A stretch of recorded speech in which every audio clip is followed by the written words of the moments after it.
NDA यहाँ से वंशवाद परिवारवाद के नकारता तो बिल्कुल जे भी प्रत्याशी है ओकरा के रिकॉर्ड वोट से हमनी गोरियाकोठी से जिताम से अब बिहार में जाके वो पूरा रिकॉर्ड वोट से जीत के जाई या पूरा बिहार में अपन परचम रहा। लेकिन फिर से यदि वंशवाद और परिवारवाद के बढ़ावा दिया जाता तो रिजल्ट बदलाव को के टिकट अगर मिली तो बदलाव में हमनी के चल के वोट देव सब, वंशवाद में हमनी के वोट ना देव सब। ई तो बात सही बाटे कि गोरियाकोठी वंशवाद के शिकार भइल बाटे 70 साल से। गोरियाकोठी वंशवाद के शिकार भइल बा। कोई हम राजा महाराजा के बेटा को वोट देंगे, ना कि धन बल को वोट देंगे, ना कि वंशवाद को वोट देंगे। 60 साल से एक ही खानदान को टिकट बीजेपी दे रही है। आखिर ऐसा कुमार गिरी रहुआ देख रहल बानी भोजपुरिया झकोरा। लगातार चुनाव के तापमान गोरियाकोठी में बढ़ चुकल बा। हम बानी गोरियाकोठी में बैठल बानी और हमरा संगे गोरियाकोठी के जनता लोग बा, किसान लोग बा।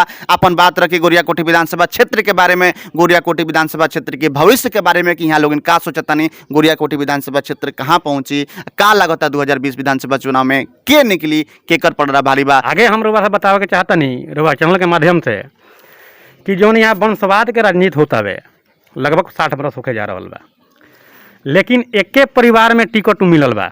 बीजेपी के टिकट एके परिवार में लगभग 60 वर्ष से मिलते चलल आ रहा बा।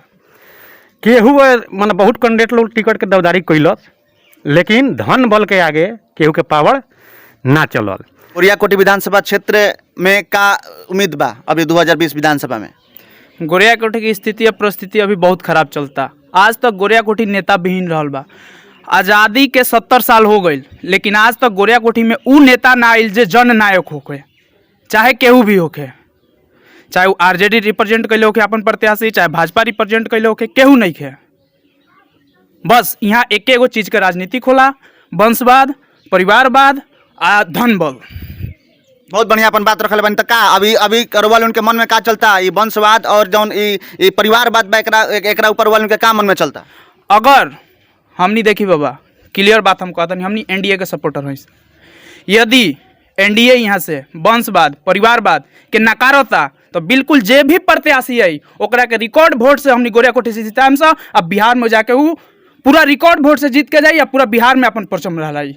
लेकिन फिर से यदि वंशवाद और परिवारवाद के बढ़ावा दिया जाता तो रिजल्ट नकारात्मक ही रही। अच्छा, का समस्या लोग कहता गोरियाकोठी में? सबसे बड़ा समस्या का लगता कि रुआ को 74 साल 70 साल आज़ादी के हो गई, अभी तक ले एगो वंशवाद एगो परिवारवाद के देखल जाता। और गोरियाकोठी के विकास कितना भइल बा 74-70 साल में? कुछ ना, जीरो। शिक्षा के मामला में, स्वास्थ्य के मामला में जीरो बा। बिल्कुल यहाँ जनता के ठगल गईल बा, जाति के नाव पर ठगल गईल बा, पैसा के नाव पर ठगल गईल बा, तो कभी वंशवाद के नाव पर ठगल गईल बा, तो कभी परिवारवाद के नाव पर ठगल गईल बा। जौना से अब जनता जाग चुकल बिया।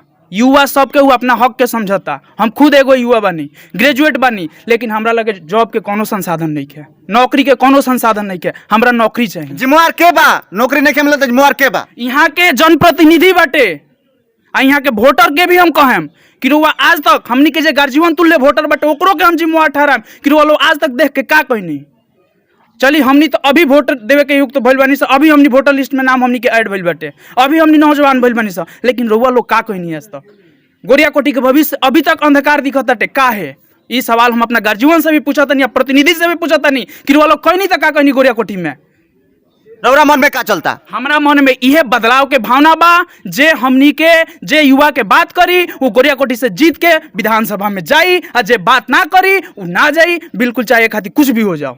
जबरदस्त हंगामा में हम बनी गोरियाकोठी में। और युवा अगर कहल जाओ कि जाग चुकल बड़ा है, कहल जाला कि युवा जौन होले देश के भविष्य तय करेले, तो हमरा बुझाता कि गोरियाकोठी के युवा जाग चुकल बड़ा है। और गोरियाकोठी के युवा कहता है कि वंशवाद और परिवार गोरियाकोठी में ना चली, काहे कि हमनी के ग्रेजुएट कर ले बनी और हम बेरोजगार बनी। बिल्कुल बनी। और जौन की जौन तापमान बा, हमरा बुझाता कि गोरियाकोठी के रिजल्ट जौन बा कि बिल्कुल उल्टा होखे वाला बा। काहे कि युवा जौन बड़े लगातार हम कैंपेनिंग कर रहल बानी गोरियाकोठी में, लगातार सर्वे कर रहल बानी, और युवा जौन बड़े कि एगो अलग सोच के लेके बढ़ रहल बा कि आखिर आज़ादी के 70-74 साल बाद भी गोरियाकोठी नेता विहीन बा, और शिक्षा में, स्वास्थ्य में, रोजगार में बिल्कुल पीछे बा गोरियाकोठी। आखिर जिम्मेवार के बा? यहाँ कहते हैं कि जनता भी जिम्मेवार बा, हमने के पूर्वज लोग भी जिम्मेवार बा, और यहाँ के जे नेता रहल बा पूर्व में अभी में वो भी जिम्मेवार बा। का कहते हैं? बिल्कुल, अगर जिम्मेवार ना रही तो आज हमनी के भविष्य दिखित।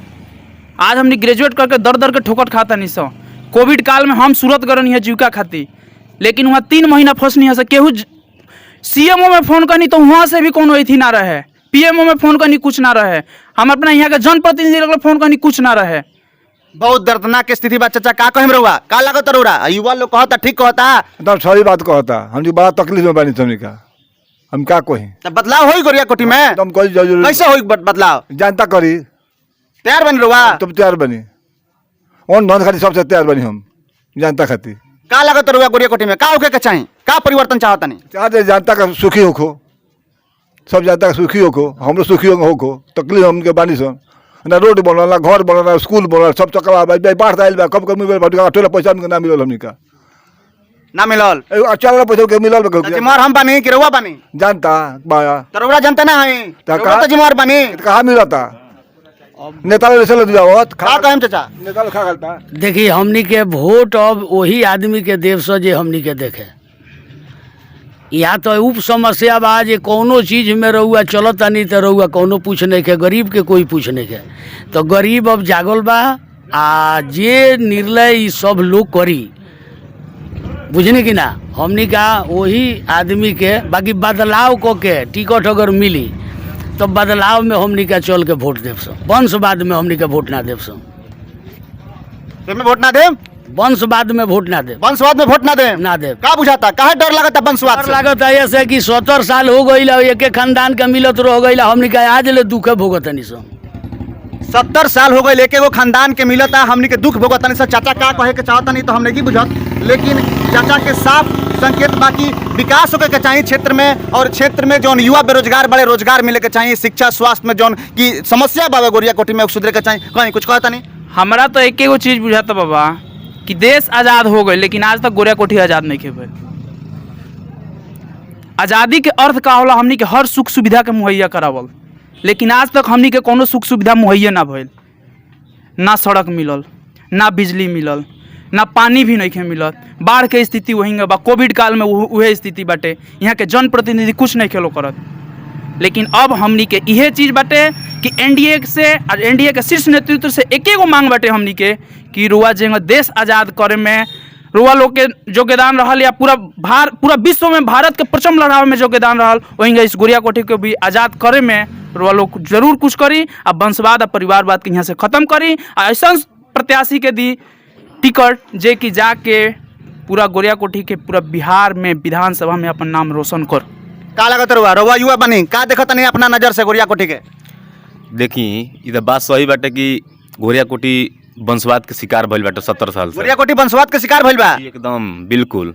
यहाँ पर मान ली कि इतना दिन से केहू के मान ली विश्वास कइल, उनका के जनता चुनल, लेकिन फिर भी जनता के लिए कुछ ना कर पैनी। वहाँ के जे पहले से बाटे जाके प्रतिनिधि भाजपा के, कि हमनी के जनता लोग बाटे, जैसे हमनी के युवा बानी सन, हमनी के तो रोजगार चाहिए, हमनी के रोजगार चाहिए, मेन रोजगार बाटे मुद्दा।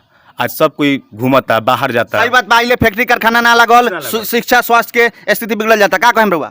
जी ये तो बात सबसे पहले हम एकरा के पहले कहनी है कि रोजगार यहाँ सबसे बड़का अथी कमी बा। जितना नवयुवक हमनी के बानी सन, हमनी के मेन काम बा रोजी रोटी। अगर यदि हमनी के रोजी रोटी गोरिया कोठी में ना अगर यदि बिहार में मिल जाता तो हमनी के समस्त युवा यहाँ हमनी के अथी बानी सन।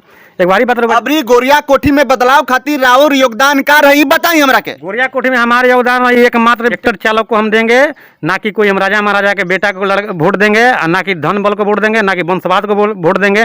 60 साल से एक ही खानदान को टिकट बीजेपी दे रही है, आखिर ऐसा क्यों हो रहा है? बताई का लगत रहुआ युवा बने, का चीज के दिक्कत होता?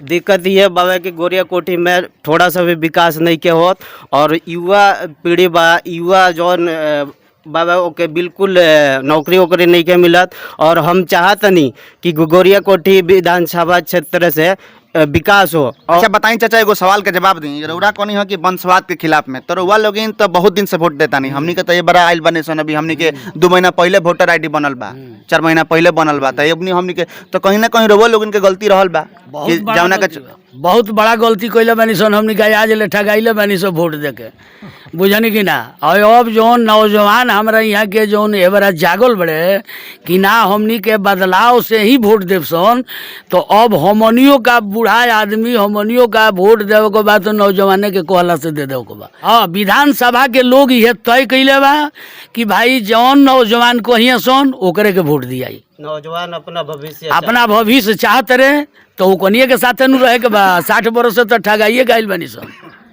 60 बरिस से ठगा के आ रहल मनसन, कहीं ना कहीं एगो दर्द बा गोरिया कोठी विधानसभा क्षेत्र के जनता के दिल में कि 60 बरिस से हमनी के ठगल गइल बावे और लगातार हमनी के उपेक्षित कइल गइल बावे शिक्षा के, स्वास्थ्य के, रोजगार के लेकर के। आज भी लोग, आज भी गोरिया कोठी में आज़ादी के 74 साल बाद भी आज भी लड़ाई चलता, तो राशन कार्ड और इंदिरा आवास मतलब कि प्रधानमंत्री आवास योजना का चलता, आज भी लड़ाई चलता। 70 साल 74 साल के बाद भी, आज़ादी के बाद भी कहीं ना कहीं गोरिया कोठी के जनता के आंख में आंसू बा, कहीं ना कहीं गोरिया कोठी के जनता के मन में एगो तकलीफ बा, दुख बा कि हमनी के अपेक्षित रखल गइल बा। का कम रहुआ युवा बने रोजगार के दृष्टि से कितना विकास, कितना आगे देखता नहीं गोरिया कोठी के? देखिए विकास के नाम पर तो एजा कुछ बा ना, अब जनता भी पूरा जाग चुकल बा, युवा भी सारा लोग जाग गइल बा, ठीक बा। तब पहले के जमाना नहीं खे, अब जमाना बदल गइल कि गधा जिलेबी खात रहे, ठीक बा। अभी गधा जिलेबी खात रहे, हाँ, पहले गधा जिलेबी खात रहे, अभी ना खाई। अभी सारा लोग होशियार हो गइल बावे। आ ये दान वंशवाद के कोनो एजा राजनीति ना चली। अगर पार्टी ऊपर से टिकट देत भी बा वंशवाद के तो हमनी के सीरियस एकदम ना खारिज कर देम सन आदमी के।